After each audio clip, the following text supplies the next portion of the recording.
Hi, I'm Ivan Richards and welcome to my hub. This is where I work on video, 360 artwork, music, digital artwork and photography, and I'm sort of sewing all that together to make a 360 artwork called Home2Home. My starting point was working with 6 other disabled artists to find out what their experiences of lockdown was, and whether they could be creative or not, because I was finding it difficult to be creative, and then after a while I couldn't stop being creative. So what I did was I interviewed each of the 3 artists over Skype, and I found out from them, a short statement each about their experience and how they were coping with being creative. And then I put all that together in a soundtrack, and then I worked with the 360 technology, which was a 360 camera, and the editing software to be able to process that. And then I interwove photographs that I'd taken, film that I'd taken of outside, film from the television, artist work, and my drawings of the artists and my self-portraits, and I put all that together into Home2Home. So I hope you enjoy getting immersed in 360 Home2Home.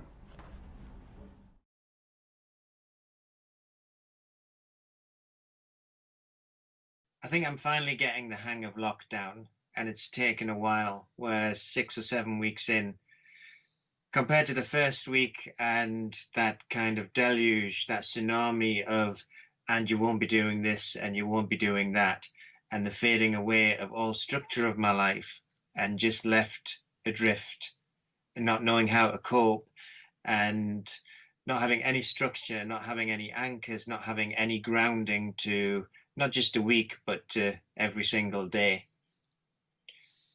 And then there's the sudden input or everybody seeming wanting to fill that digital space, and the digital space has become overloaded, and everybody is wanting to rush there like it's a new Klondike, and I have no compulsion to do that. I want to stop, enjoy the slowdown. I want to think about things. Ironically, I'm also having more meetings than ever, even though I've got no work. And that can become doubly overwhelming because there's a tendency to begin to rely on the digital for the social. And yes, I like those kind of the group meetings or the one-to-ones and the new conversations which I'm having. But it seems to me like double the effort and less than half of the reward. And it's really, really exhausting. I've gone back to some of the old ways, like going back to the phone and writing letters. And my studio, which is 20 miles away, I can't get there because of the lockdown restrictions. So where I am has had to become my new studio, but I'm not yet really in the space to make work. I'm still thinking, I'm still processing. And so part of my creativity is learning how to cope with lockdown. Initially, I found lockdown really frustrating because I had a lot of things lined up, a lot of exciting events planned that I cancelled. And I think that brought up a lot of feelings for me because there's been a lot of times in the past where I felt like I was just starting to gain momentum, and then I've had a flare up with my MS and everything's had to be cancelled. So that brought up old feelings of feeling frustrated by that. But the thing that I took comfort in initially was the fact that this time around, I'm not the only person stuck at home. Everyone in the world is stuck at home.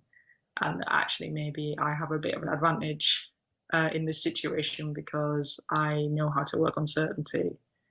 And I think that those of us with chronic illnesses and disabilities, we have experience of working in difficult circumstances when all our plans have changed. So I've been thinking about trying to use this time to generate some new ideas, and maybe make some new work that is possible in the new circumstances that I find myself in, and hoping that sometimes restrictions can be what we need to generate new ideas.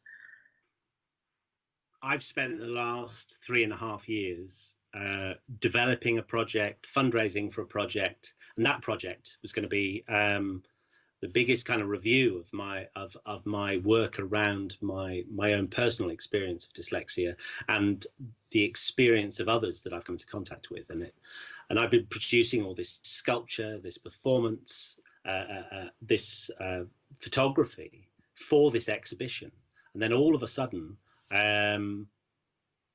I suddenly, like all of us, suddenly realized that it was very unlikely that it was going to happen when I thought it was going to happen. And then suddenly we're on lockdown. Suddenly I can't get things printed or framed or even develop plan B. I'm into plan C. And the plan C has had to become a kind of a new way of working, going back to, ironically, the new way of working is me in the attic with materials and making things. The thing that I'm kind of unsure about is how I'm going to be presenting the things I'm making. I'm still making things for the show, but I don't know when that's going to happen. I'm also homeschooling 3 days a week, so suddenly I haven't got 5 days. I've got 2 days, and so everything's being crammed into this small space. And as happens when priorities shift, things that weren't important becomes very important, and things that didn't mean anything, like popping to the shops, have now become a really big thing. And so for me, I think the real impact of all of this is I had an idea in my head, and now that's ended for the time being. Been very worried for friends and family, especially like friends, disabled friends, that they weren't able to get PPE for their PAs or themselves. Has been lonely as well. I was relieved not to go to school and do music at school, because I knew it was wrong, going into school from a crowded bus. So I'm glad not to have any part in bringing it through public transport to children. I'm really relieved, and that it should have happened a long time before. But apart from all that, for my cello, it's been really, really brilliant. I've finally got the time to actually work properly on repertoire and properly on my technique, instead of like running around everywhere like usual, which because I've got because with my BPD it's hard to get a lot done. It just all impacts on my cello when I'm rushing around and trying to do stuff. So it's good to have that proper cello time. I'm going to do a cello and mark making workshop for Disability Arts Online, which is really exciting. I'm going to be on Together TV with Together 2012. I'm going to lay down some initial rough tracks towards my EP, and I'm going to start Defiant Journey on a YouTube version. So it's all really exciting. So isolation.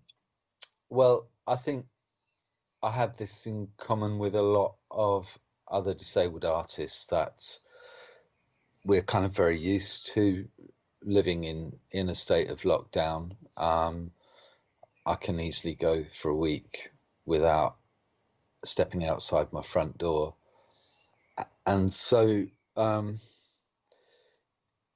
this current situation hasn't kind of changed the rhythm of our lives necessarily very much. It has kind of brought into focus in the work this kind of sense of thinking about the kind of fragility of life, and the this sense that I have of nature fighting back against the kind of parasitical nature of the human species, of, you know, what we've done to dominate the planet. But this painting is very much kind of, its starting point was Kingly Vale, which is a grove of 2,000-year-old yew trees that have something very important to teach us. I feel, you know, you go there and the atmosphere I'm trying to convey in the painting is this sense of these incredible beings that have absorbed 2,000 years worth of life and vitality, and watched the human species evolve, and have watched nature for all of that time. And you go there and you get that sense, and it's about connecting with other disabled artists whose work also kind of resonates with that. So this lockdown has brought about stuff like isolation and, you know, social distancing, but it's also made me laugh a lot too, which is probably a dodgy thing to say in these times. But I've seen people on the street who are trying to socially distance whilst drunk, and that is hilarious. I've seen in my local supermarket this man wearing a GIMP mask, because it's really hard to get good quality face masks off the internet. At the moment, I'm making videos called Useless Hints and Tips for Lockdown, and it's a humorous take on my personal experience of lockdown, of trying not to let the pain of it and the worry of it take over my life. So I find using humor, we take and regain some of that power back. So that's why I created them. So I've made videos on, you know, shaving your eyebrows so you don't want to go out, or making a bra out of face masks, and you know, making a self-distancing pole out of old sex toys. You know, it's doing stuff like that is funny. It takes out the pain and the darkness of the situation, and you're laughing at being human. And that's what people mustn't forget, that, you know, being human is painful at times, but we also have that gift of laughing at ourselves too. So I would love to see how people can look at their situation humorously.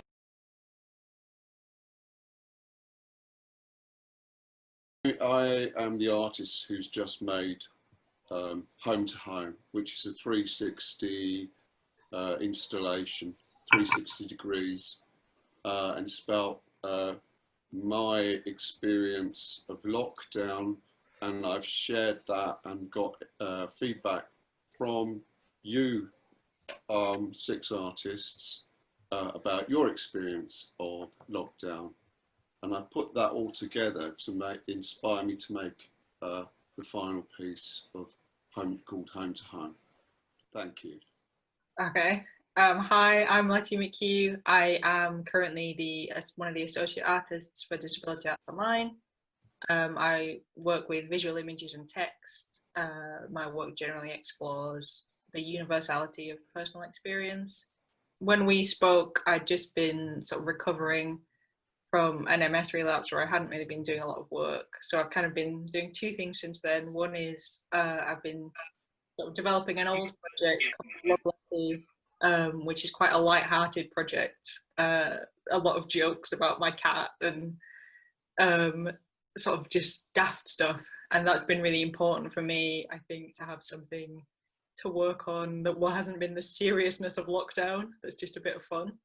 But then I've also been developing, with the support of Disability Arts Online, my new project Book of Hours, which is sort of exploring the idea of how I can make work that's designed for that space of when somebody's dealing with chronic fatigue, like I was in a lot of April and May of this year. So it's making work inspired by the idea of a medieval Book of Hours, to provide solace and connection for anybody that's sort of stuck in their room like I was at that time.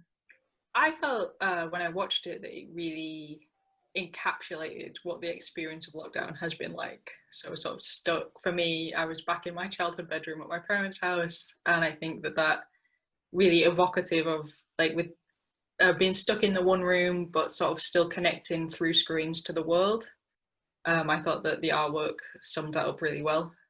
Hi, I'm Jo. I play electric cello, and I love being creative with it and making electric cello for other people to do art and music and poetry and dancing, anything they like to. Getting a bit more crazy. It's been a lot harder to keep maintaining a routine, and yeah, it's got a bit ungrounded since then. But I did the workshop with Kate and Disability Arts Online yesterday. That was a really amazing experience to connect through the cello with artists and poets, and yeah, just to have a creative connection with people that I didn't know, just live, that and people were responding to the cello. That was, for me, that was really amazing. People joined in from all around the world as well. Yeah. That was quite, someone from New York, I think, and someone From, yeah, so it's from Malaysia. Malaysia, yeah.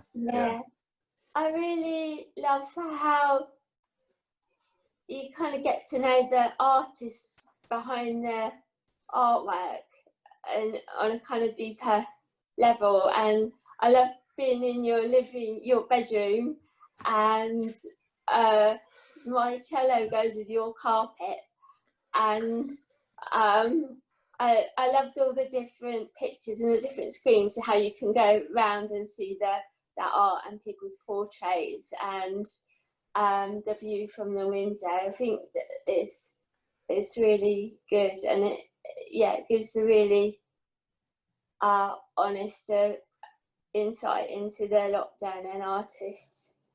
I'm Colin Hambrook, editor of Disability Arts Online, and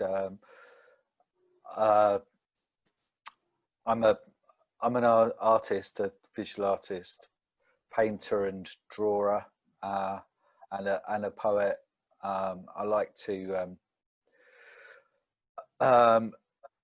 to draw to the poetry that I create, and that I like to make imagery from the poems. So it's sort of two-way process. When we last spoke, I'd been doing a lot of large paintings of based on the yew trees at Kingley Vale, which is a grove of yew trees that are over 2,000 years old. And I was kind of meditating on that kind of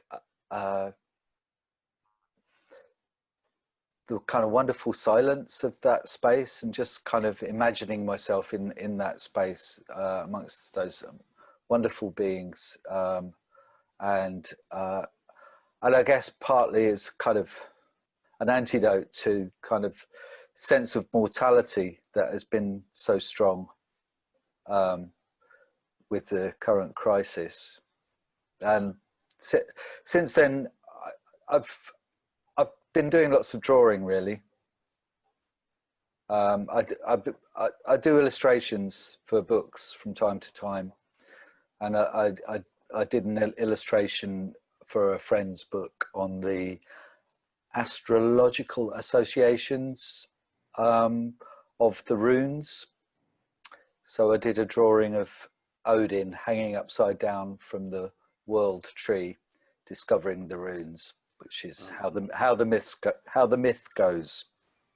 I really enjoyed it. I kind of got more into it, actually, the more times I played it and listened to it.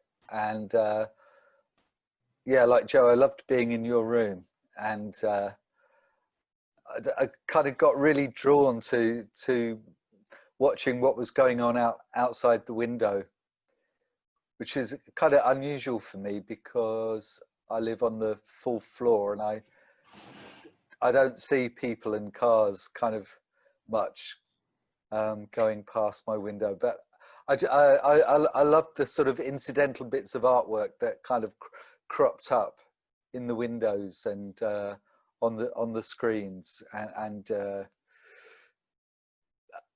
yeah, it evoked, I think, a kind of a specific time.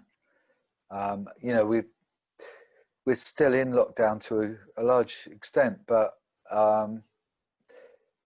there was a period of lockdown at that time when you did those recordings that was quite unique, I think, that the artwork captures that. Okay, I'm Aidan Mosby. I'm an artist and curator and writer. Most of the work that I make is around I'm interested in the external physical weather and the internal psycho-emotional weather. Most of the work that I make is made in order to bring people together to have conversations and then hopefully to elicit positive social change. Well, it's been a real up and down time for me. Sometimes I think I've really had it and I can handle it, and then other times I just know that I can't. So it's been a real mixed bag for me, and that's affected what I've done as far as like making art and making work goes. So on a personal basis, I've been messing around with a little bit of like video text, so and thinking about some of the key phrases. So there was like one, how it changes from moment to movement and then back again between those two, and you know, is this a movement or is it just a moment? Is it something that's going to stick, or is it going to be something that's fleeting? And then making things one thing over the other. So for instance, hope is on the top line and then experience is on the bottom, and it's that kind of optimism that I occasionally have about hope over experience, but very often it's the experience that repeats itself, and hope is quite easily snuffed out at times. And then I've been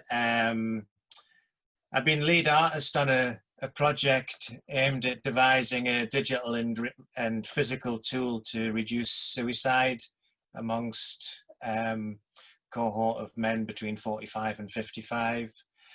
And also I've been still continuing my associate curatorship at MIMA. So I'm just in the process of curating an exhibition and selecting the artists and putting that together. Again, it was like a totally mixed experience. Like Colin, I really enjoyed the incidentals, looking out the window and seeing life passed by. I live in quite a semi-rural area, so don't have the passing traffic in that kind of way.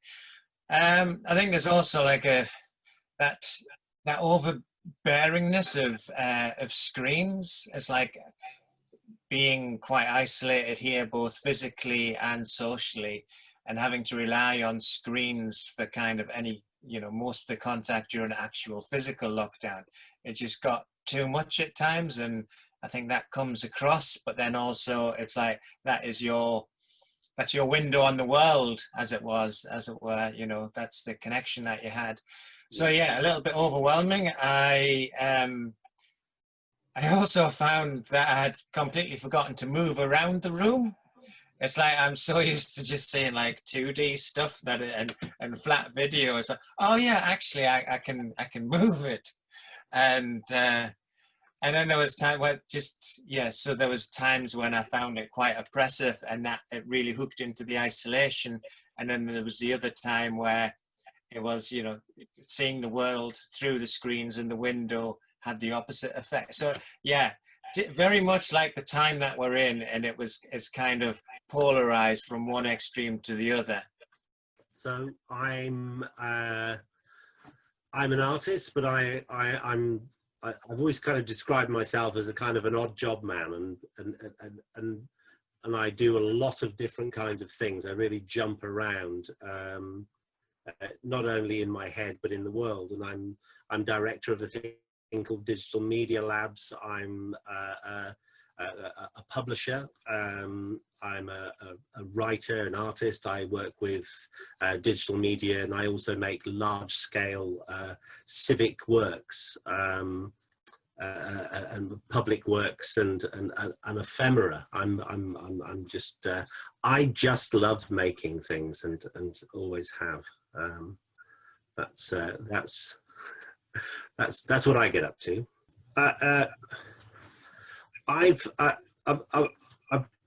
I've been doing two different things. One of them is that I've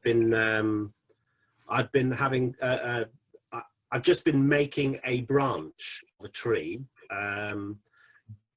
based on architectural drawings that I had made for me, and based on the mathematics of phi, of the Fibonacci sequence, in terms of its and that's just a kind of, it's just an immersive experience of making, of just gluing, clamping, cutting, routing, and building this object, which is just it's just a, you know, just a kind of an immersive experience for myself. And then the other thing I've been doing is it's coming up to 25 years since Disability Arts in London magazine published my manifesto, The Agenda of the Aggressive Dyslexic. And so I've been reflecting on this work, and also how to celebrate this and part of that's been, how do I function as a performance artist when the kind of the energy and the humor is really drawn out by physical interaction with an audience, and I'm trying to understand how I can get to grips with that problem at the moment. You know, when I may be producing performance work in what could just be a white cube, how do I resolve this? So that's kind of what I've been thinking about with my own practice. I think that kind of the image of the BEM, I thought was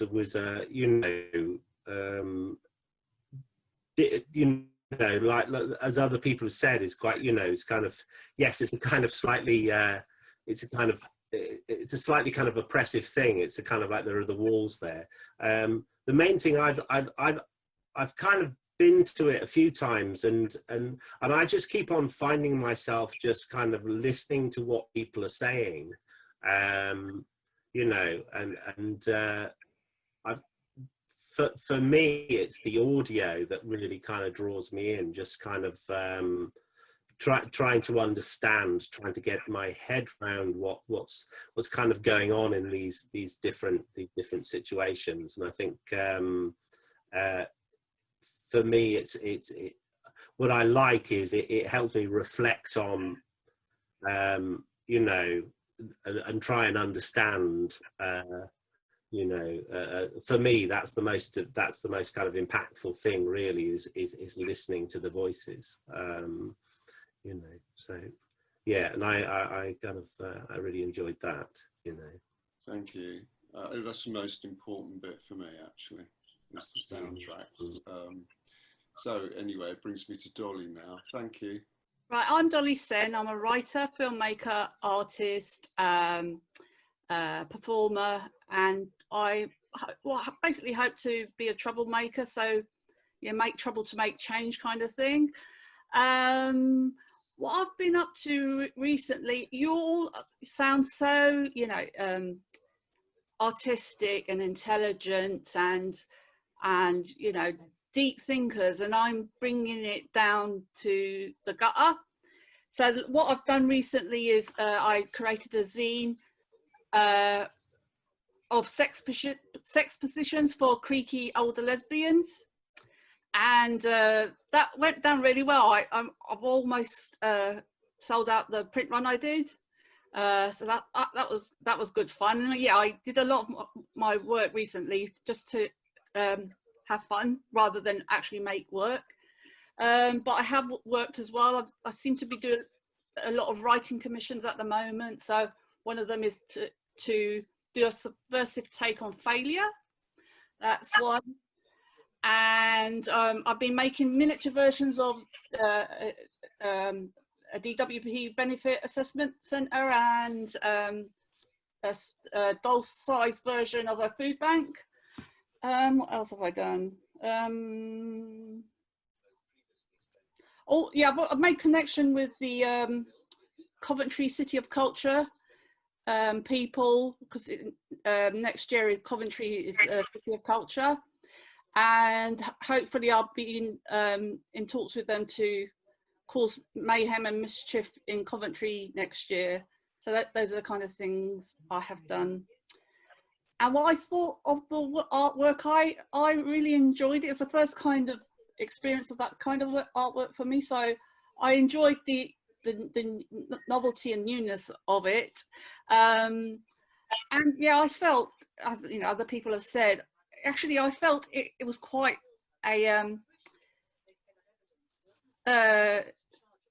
you know, the audio kind of and people's experiences seem to be like people going into battle against isolation and sadness. And yeah, I felt the kind of the visual aspects of it, just yeah, just overwhelming sadness about the situation we're in, but the audio kind of so, you know, actually we're trying to do something about it.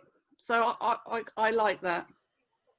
Thank you, everyone. That's really, really, I feel really privileged to have worked with you all, and it inspired me to rethink how I was going to do it after the soundtrack. And putting that together was probably working out who goes first and you know, how it stepped together. And I suppose that was the hardest bit, was actually to work out how to get everyone to say something within a short space, because you only had about maximum of 10 to 12 minutes, and just to get everyone to be able to focus on saying a lot but in a short space of time. And I was really impressed that each of you managed to get so much across, that it had a huge effect on what I was doing, because it made me push myself more. So the you know, the visual side of it and the actual bit, although I'm not talking at all, that's me. So there's actually 7 of us in that room. So I was joining in the conversation, but visually. And can we kind of open up? I mean, has any of these reflections or experiences? Is there crossover between any of you, do you think? Ivan, I'm sorry, I have to take my dog for a walk. Oh, can I? Have you got to go right now? Well, if you could see my dog. Yeah. Come on, Scamp. Yeah, my partner is having a bad day, so she can't walk. Oh, it's all right. Don't worry. Okay. But so, thank you for being. Thank you. Hi, Dolly. Bye. Bye, Dolly. Bye. Nice to meet you. Yeah, likewise, Joe. Thank you, Joe. Oh, that's a shame, but at least we got her. Yeah. Yeah. Even if I'd had her earlier, we'd still be in the same position because we'd have all finished at this time. And we're reliant on Scamp and his bladder.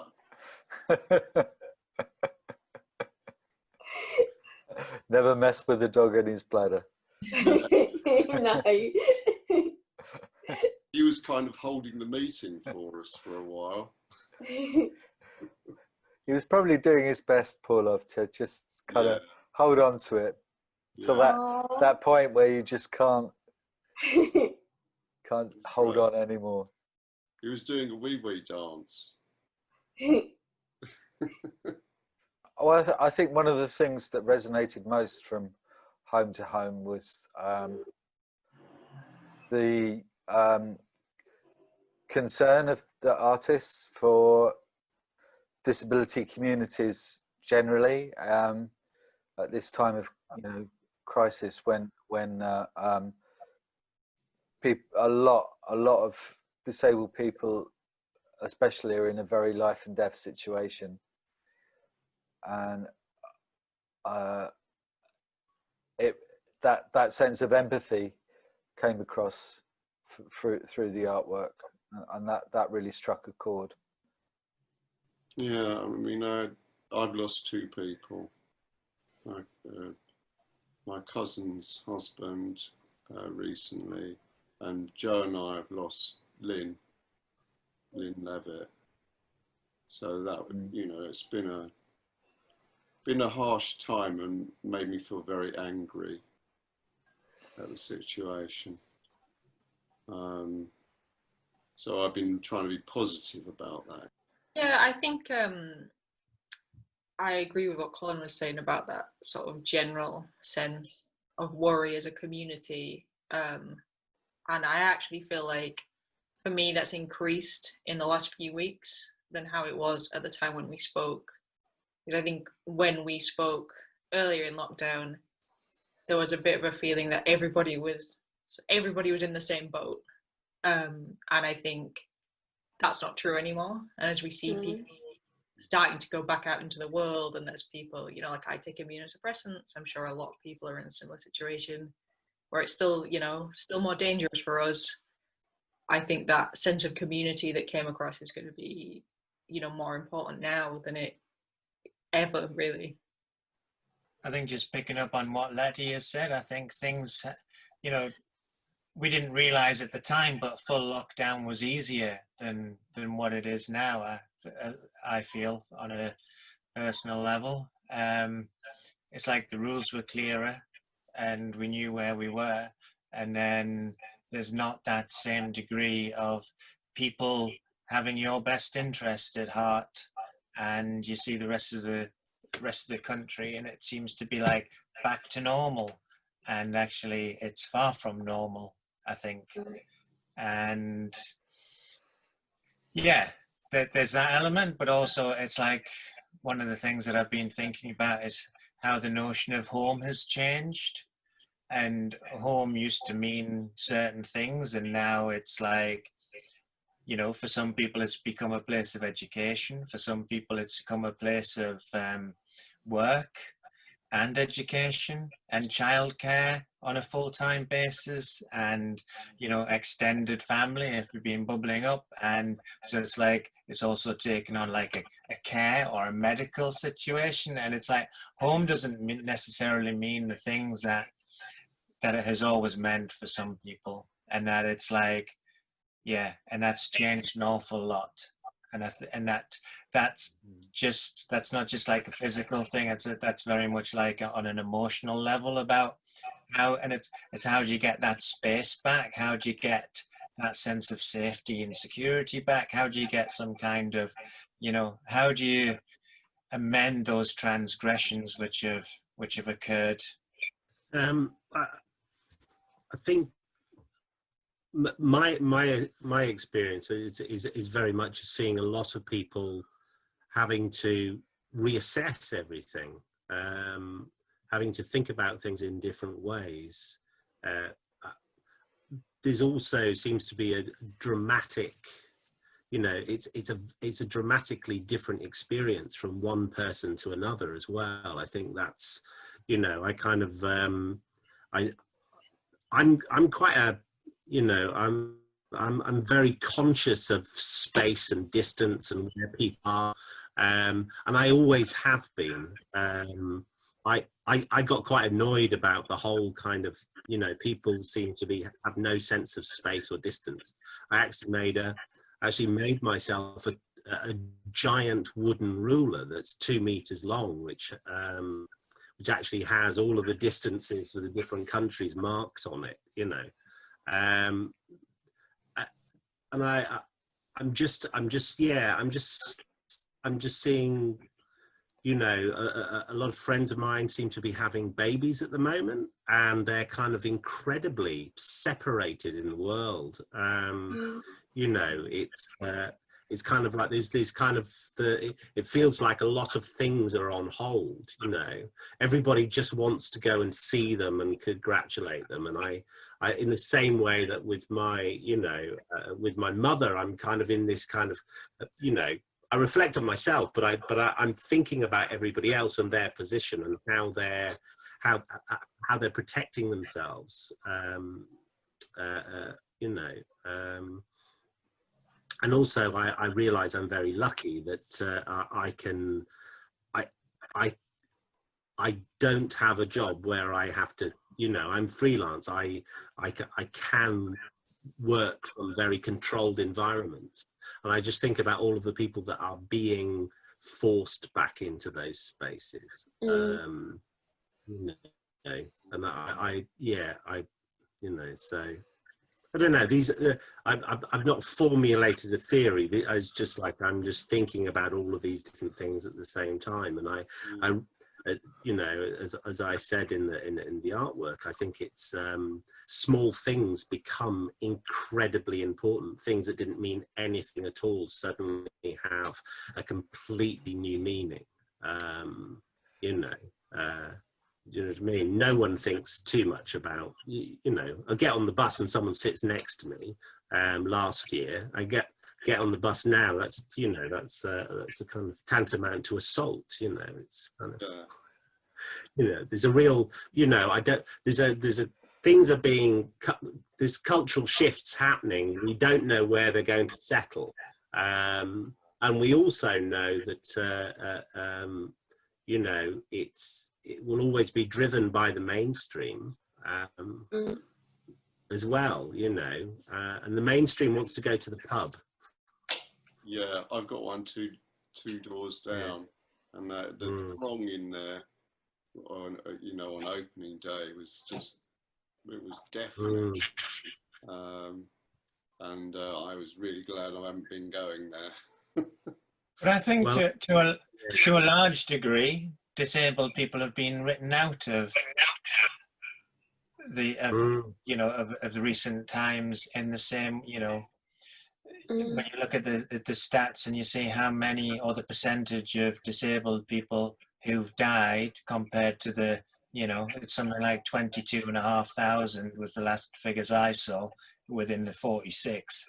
And that's incredible, but nobody mentions it. Nobody mentions the, that people are still shielding, and we're becoming more and more polarized, and there's a lack of nuance and a lack of discussion. You're either with us or against us. You're either this or you're that, and there's no nuance. And and also in the whole load of intersectionalism which is coming up, there's no space for disabled people again. And, you know, yeah, you get a sense of history repeating itself, and that we're just one step away from a eugenics master plan that to get the country free of weak and vulnerable. And you know, you go to a Lidl and there's people not wearing masks and reaching over you, and I go, you know, 15 miles to the Waitrose, everybody's waiting in an orderly queue with their face masks on, and it's a real socioeconomic, you know, well versus unwell, privilege versus lack of privilege, rich versus poor kind of pandemic. And that has a knock-on effect of us and, you know, me, my community, the disabled community. Yeah. I was just going to say, because I was going to ask Dolly, told me that she'd made a social distancing poll, and it's a poll with an old sex toy on the end of it to keep people away, possibly other than perverts.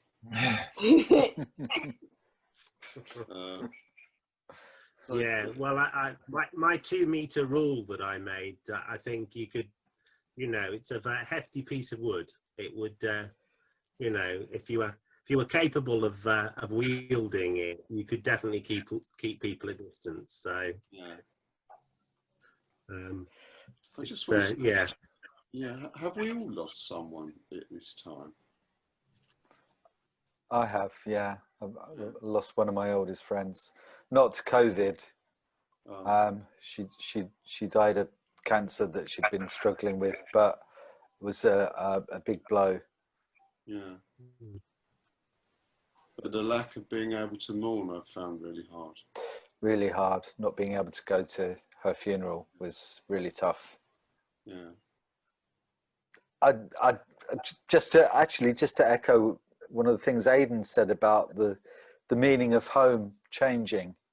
Yeah. And the fact that we're here, the 6 of us, kind of inside each other's homes at the same time as being isolated in our own homes, and that having become an increasingly common way of connecting with friends and colleagues and family, that in itself kind of changes the meaning of home. And I'm not sure what it does psychologically, but I kind of have a sense of, like Aidan was saying, the meaning of home changing in some degree. So, I mean, I'm just wondering, what does the balance between creativity and what's going on in the world, you know, like how you know, like, is it, are you all like me finding it quite a struggle to get going, and then when I do get going, it comes out in a huge swathe and I'm totally locked into it, and I suddenly realize, oh my god, it's 2 o'clock in the morning. But then, you know, like there's days where I just don't want to get out of bed, or I just feel really, really quite ill. I don't know how other people are. Is that a thing that I think a lot of people are finding, particularly disabled people? I think there was sort of this pressure throughout lockdown to be like, are you spending your lockdown well? And there's this idea that, you know, like I even saw people talking about getting a lockdown body where you'd go on a diet and emerge as a new you after lockdown, or like what new hobbies were you going to learn in lockdown? And for me, even though like I work from home anyway, so it's not made that much difference to my daily routine, I think it just like, you know, we're all surviving a massive trauma, like communally. This global pandemic is a trauma, and I think it's been really hard for everybody. And I think it's healthier to just acknowledge that than to pretend that we're all like industriously working away, making great work. You know, there's all that thing where people were saying like, oh, Shakespeare wrote a play in the plague. But I think for most people, they just had a miserable time in the plague. And I think for most people throughout COVID, we've just been having a really tough time. And it's good to say that. How optimistic are you About for the future? I'm generally an optimistic person, so I think, you know, good, and I'm really hopeful that some of the things about remote working and events being accessible online that have made my life easier as like a disabled person in a rural place will maybe stay, and maybe I think we can build better things. But you know, I yeah often proved to be overly optimistic, so we'll see. Well, I mean, I kind of like I said in the interview, like Letty, the kind of rhythm of my day hasn't really changed. I've been quite, you know, excited by all the kind of online digital making and broadcasting, and for disability arts online, at least, you know, it's kind of it was something that we'd been thinking about for a long time, and then when the crisis came, we kind of just went for it, and there's been a huge learning curve to kind of grapple with the technology, and it's been really rewarding, and I can see it's kind of continuing on this path, kind of providing platform for artists' presentations and panel discussions and workshops, and you know, that's quite exciting. You've done an amazing job. I'm really, you know, like it's sort of, for me, it's disability arts and minds come into its own, because it's so needed now more than ever. It's just such a privilege to work with people that want to help platform you and share it with people who don't get access to the real world. You know, like outside, they're just quite a lot of people just stuck at home, and just being able to interact, or just, you know, interact by just watching or listening.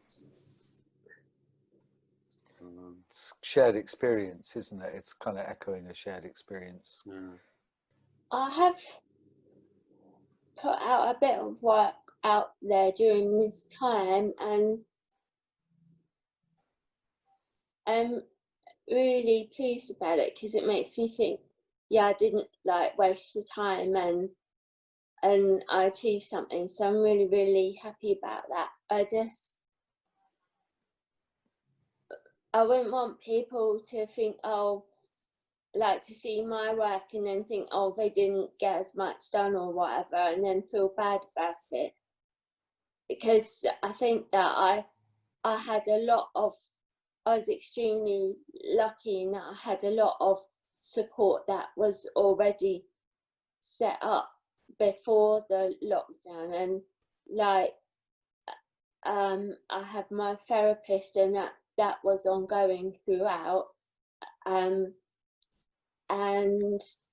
my benefits were, you know, they weren't up in the air at that time, so all that, like, I had a basic security, I had a support system, and I didn't have to worry about money in the same way that other freelancers who their work just collapsed and they had no base at all. Like, I didn't have that, and so that's why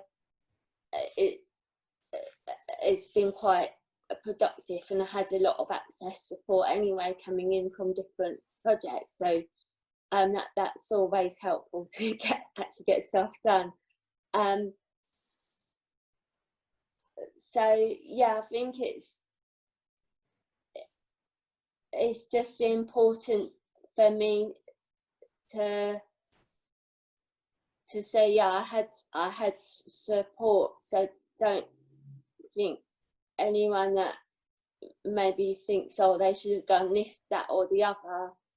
Like, you know, it's been different for everybody. I've been really enjoying following your Instagram posts, Joe.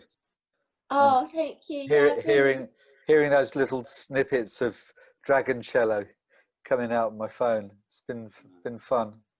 Oh, thank you. I've enjoyed your paintings from the Kingly Vale as well. Thanks. Yeah. It's just, I think, you know, like, hit it on the head there is, you know, like, us being productive doesn't mean we haven't gone through intense difficulties.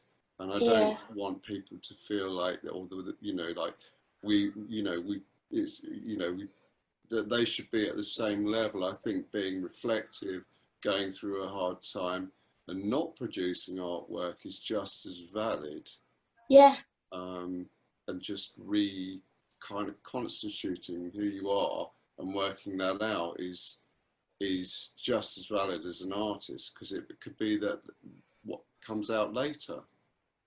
I don't know. I just don't want my work to be associated, well, you know, like making other artists feel bad about themselves because they're not doing anything. It's not that intentional. I hope it doesn't. There's not that effect on anyone. No, I don't think it would. It's just that I know that, like, sometimes, like, when I see other people on Instagram, like, I'll think, oh gosh, they did this and that, and I've only done like this much. And I think it's human nature to compare. It's sort of like we're conditioned to compare ourselves anyway. I don't think it's because of this artwork. I think it's just what people do.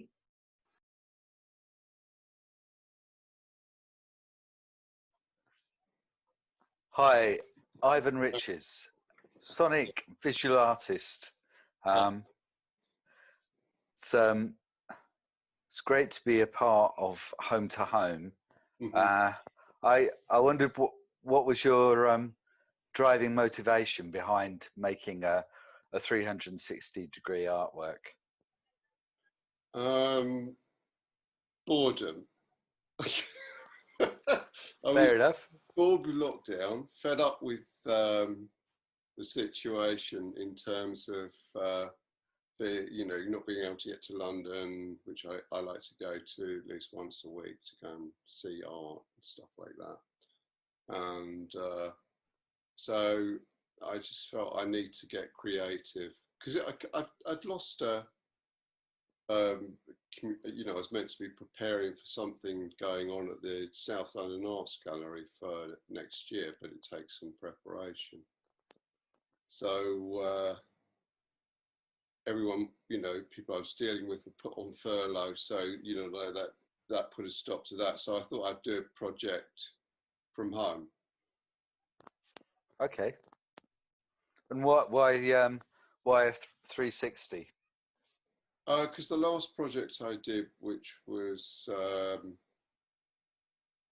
I've got to remember the title now. Surroundings. That's it.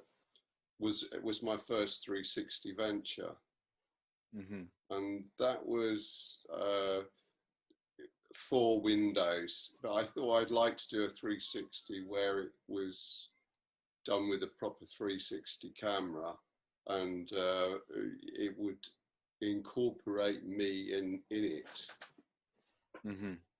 you know, as part of the subject matter, rather than what I saw visually. Right. We get to fly around your room, or fly you around in your room. Well, I thought it would be honest to show myself in lockdown as well, rather than a kind of partial observer. Would be that this is my lockdown and the other artists are talking about theirs.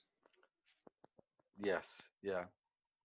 And how did you feel about that? What did you learn from the artists reflecting on their experience of lockdown and of kind of being a part of this 360-degree artwork? There were a lot of similarities. with my experience. One was potential loss of work or postponed work. You know, and projects that some of us have been waiting for some time. And the not being able to go out as easily as we could before. Also, you know, like finding a way of motivating oneself to do anything. There were differences. I didn't find it as hard as some as to motivate what I do. I suppose mainly because this one didn't necessarily need anyone else but the other artists. I wasn't dealing with an organisation other than, you know, like Dow in terms of supporting me to set this up. Yeah.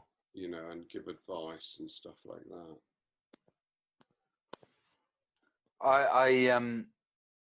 I mean, it's quite interesting, the dichotomies within the artwork and the reflections on lockdown, that there is, you know, there's kind of repeatedly this kind of the oppressive sense of our lives being relayed through screens, and what that means for our kind of, you know, communication and our general sense of humanity. But there are also elements of optimism in Home2Home about being able to use digital space to relieve the sense of isolation. I got from the last project I did, which was surroundings. It was fully broadcastable online from the South London Gallery, and the response I got from a particular person saying it was a wonderful thing to be able to see the whole of an exhibition, particularly for a person who couldn't get into the gallery. So that set my mind racing in terms of how I could get to anybody, and the easiest way is via the screen in their home. So anyone who couldn't get to a gallery would be able to access a piece of my artwork. So I thought I'd like to do, this is not for live performance, it's purely for an online installation. It is an online installation solely. Yes. Yeah,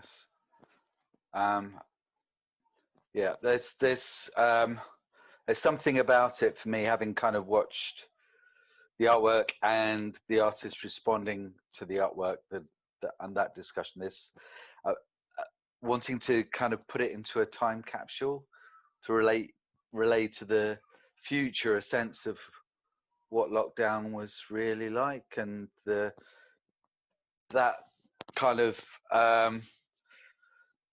dichotomy between the, you know, the kind of message that we're all in this together, and that sort of coming through the government, coming through the media, and the reality that actually this period has created even more deeper divisions within society than ever. It certainly has. I mean, I'm doing another project now, doing work because I've got a piano for here to replenish my playing of piano, because I used to play quite well. And I started writing 12 songs based on every key. And one of the songs in the lyric is, we're all in it together, some more than others. And that's what I felt, you know, like what, you know, the government feel is in it together isn't the same as the realization of someone who's had their benefits cut or can't get onto universal credit, or have just lost their job, you know, and the amount of, it's isolated a lot of disabled people. Yeah, absolutely. And the And just the whole thing about having to isolate, and that society seems to have decided that lockdown's over, when for large numbers of us that it isn't, and it's even worse. You know, the situation is even worse than ever, in effect. It's quite grim. When you watch someone in your family, like my son, putting himself at risk working with older people in a residential home, that drives it home. That, you know, like my son might come back with COVID and had to protect his mum from because she was having an operation. You know, like which meant he had to stay here. So ostensibly my lockdown on my own had gone, and it's sort of watching him being absolutely knackered when he came home after a 13-hour shift, and they were going to ask him to do 14. So I'm seeing it from a number of viewpoints. The people who are not being appreciated enough, apart from a clap every week, but not having their money put up, you know, like teachers and doctors did. Yeah. Is outrageous, and it made me feel very angry. And I think that, you know, like, and then hearing an account as a disabled person not being able to get access to a PA or carer because because they weren't, you know, they couldn't, therefore they couldn't get anyone to get them any food. You're right. Really life and death for a lot of people, and that's not being reported in the media. It's not being highlighted anywhere at all. No, and there's it's really quite shocking. Issues, Colin. You know, like when people feel really low. I think that Aidan mentioned or touched on it, didn't really discuss it fully, although I had a discussion with him. It wasn't mentioned, you know, wasn't something he brought up in the for the soundtrack. But, you know, he is working with people who, you know, suicidal. Yeah. So that group, and this is really pushing the limit. Yes. Yeah. This situation. Yeah. There was a lot of discussion around cultural shifts that are happening with society, and have happened in a very short space of time, both good and bad. I wonder what your sense of those cultural shifts are, what you'd learned from the home-to-home discussions. Well, yeah, one of the shifts is just the fact that the traffic was a lot less outside my, you know, outside my window, because it wakes me up sometimes, because I don't sleep very well. Like, as soon as traffic starts going past at 6 o'clock in the morning, that's, you know, that's woken me up. So that was an interesting diversion in terms of no noise. There was, you know, like a Sunday when you barely hear anything at all. Saturday was marginally, slightly more traffic, but, you know, like during the week there wasn't much traffic. There was no rush hour, and that was, you know, like hearing the fact on the news that, you know, the ozone was, you know, like was being saved for the well, you know, wasn't getting worse for the duration of the lockdown. Yeah. And it's still not quite there. I wish we could have kept some more elements of that, and kept the cars off the road more. Well, I suppose what's disheartening is that, you know, people you know, sort of respected the lockdown, dealt with it, and then as soon as it's starting to be, you know, alleviated, people have gone mad in terms of rushing down to the seaside, crowding now because pubs are open, crowding into bars. You know, the pub down the road, it's got a garden. You know, like I sort of took a little spin down there in the wheelchair, and I noticed that it was absolutely heaving. Mm-hmm. I thought, you know, I'd be avoiding that one. Yeah. There, even after everything that's happened, there seems to be a huge sense of denial coming from lots of quarters of society. Yeah, who seem to be not defiantly uncaring, but, you know, like, we just don't want to see that there are people that they could inadvertently pass on and kill them with COVID. I mean, I'm putting that in quite strong terms, but that's what will happen. Or become disabled through COVID, which is also something which the media aren't talking about. How, you know, how many of those who, kind of inverted commas, have recovered are disabled for the rest of their lives. I listened to they did 20 minutes or so on Radio 4 where they were interviewing people who had been disabled by COVID. Oh, okay. Yeah, so they did give that a little bit of exposure, but there's not much of it, no. Yeah.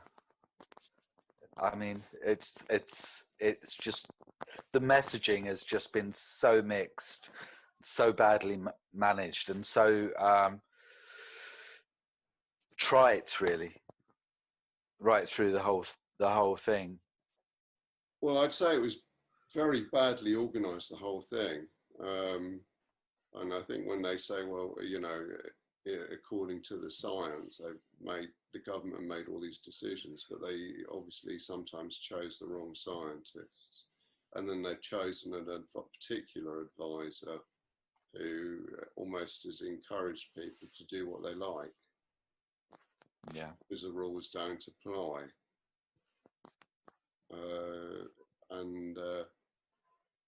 The vague excuses given to allow him to carry on.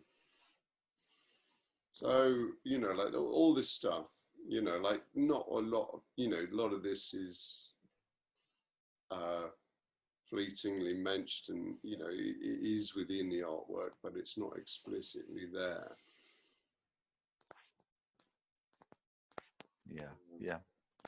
Yeah.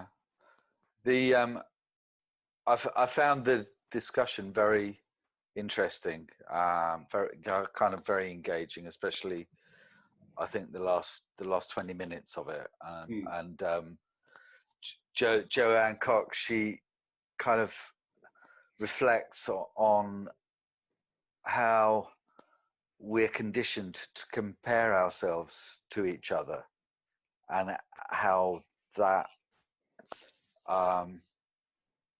it had occurred to her how much that's a kind of driver of the kind of that kind of messaging, really. And it made me wonder if screen life kind of exacerbates that sense psychologically. I mean, I think it can work two ways. I think it can encourage some people, and other people might not want to look at it because they're not able to become, you know, to continue being creative, or to find the energy or the inspiration within lockdown. But, you know, like talking with the artists, you know, like it's also a time to reflect, to gather your forces, to recover, all those things. It's, you know, I really don't feel like people should compare for instance, that what I'm doing with what they're doing, because it's an entirely different form of art form, platform. You know, someone does paintings or drawings or whatever, and that's what they're doing, and they're putting them up online. You know, you don't need to compare. No. Through the art gallery, comparing bits of art from one thing to the next, saying, "Oh, that's better than that," or "That's," you know, like they're all, you know, they're different. Some of them at one time might grab you more than another. Mm. Yeah. I think it's more about that kind of, you know, that Grayson Perry sense of, you know, let's all get on and be creative, and you've got your creativity. You have to, you know, that kind of pull yourself together, chaps. But you know, like the knock-on effect of me doing any project, like the surroundings one or this one, mind you, the surroundings one put me out of action for a month after doing it, with traveling and everything. I was physically ill afterwards. And this one, you know, like after, you know, like I completed it, I just felt drained. You know, until I could pick myself up and do something completely different in terms of the next project, which is still about lockdown, but working with music. You know, just to get away from, for a while, from doing anything with the 360, which is a new form of artwork for me. And yeah, my mentor Sue Austin helps out, but it is, you know, there is a lot of learning. Yeah, using the software and and that's a bit draining. And I think anyone who's taking up, you know, artist who's taking up a new art form out of lockdown will probably find the same thing. So what is next, Ivan? You mentioned a music project. Well, I wanted to create 12 songs based on piano. It'll be songs for mutated piano, and they're one song for each key, and put those in environments. So I'd make a visual environment to set them in. It'll obviously be a lot freer than the one up, you know, from Home to Home, in terms of how the imagery will expand, and I'll have a lot longer to do it in. And then put that within an environment where you can get to each one, which would be interactive. So you could actually, so I've got to learn something else new, is how to make 360 have a certain amount of interaction. Cool. That sounds really interesting.